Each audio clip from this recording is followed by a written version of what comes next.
ಮೊಟ್ಟೆಯಲ್ಲಿ ಹಲವಾರು ಬಗೆಯಲ್ಲಿ ಅಡುಗೆ ಮಾಡಿಕೊಂಡು ಪ್ರತಿಯೊಬ್ಬರು ತಿಂದಿರ್ತೀರಿ. ಈ ರೀತಿ ಒಂದ್ಸಲಿ ಟ್ರೈ ಮಾಡಿ, ಖಂಡಿತ ನಿಮಗೂ ಇಷ್ಟ ಆಗುತ್ತೆ.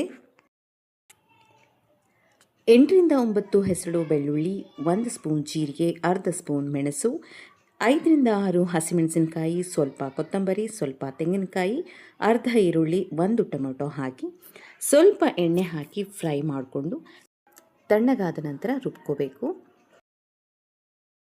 ಇದಾದ ನಂತರ ಅದೇ ಬಾಣಲೆಯಲ್ಲಿ ಸ್ವಲ್ಪ ಎಣ್ಣೆ ಹಾಕಿ ಹಚ್ಚಿಟ್ಟುಕೊಂಡ ಅರ್ಧ ಈರುಳ್ಳಿನ ಹಾಕಿ ಫ್ರೈ ಮಾಡ್ಕೋಬೇಕು.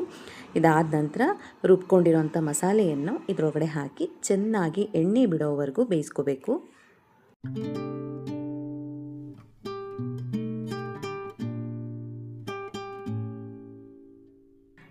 ಮಸಾಲೆ ಕುದಿಯೋದಕ್ಕೆ ಶುರು ಆಗ್ತಾ ಇದ್ದಂಗೆ ರುಚಿಗೆ ತಕ್ಕಷ್ಟು ಉಪ್ಪು ಹಾಗೂ 1 ಸ್ಪೂನ್ ಗರಂ ಮಸಾಲ ಪೌಡರನ್ನು ಹಾಕಿ ಬೇಯಿಸ್ಕೋಬೇಕು.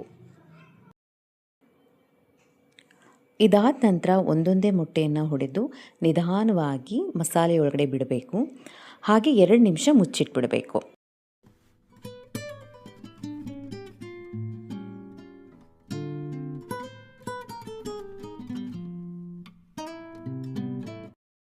ಎರಡು ನಿಮಿಷ ಆಗಿದ ನಂತರ ಒಂದೊಂದೇ ಮೊಟ್ಟೆಯನ್ನು ನಿಧಾನವಾಗಿ ಮುಗುಚಿ ಹಾಕಿ ಮತ್ತೆ 2 ನಿಮಿಷ ಬೇಯಿಸಬೇಕು. 2 ನಿಮಿಷ ಬೇಯಿಸಿದ ನಂತರ ಇದು ರೆಡಿಯಾಗಿದೆ.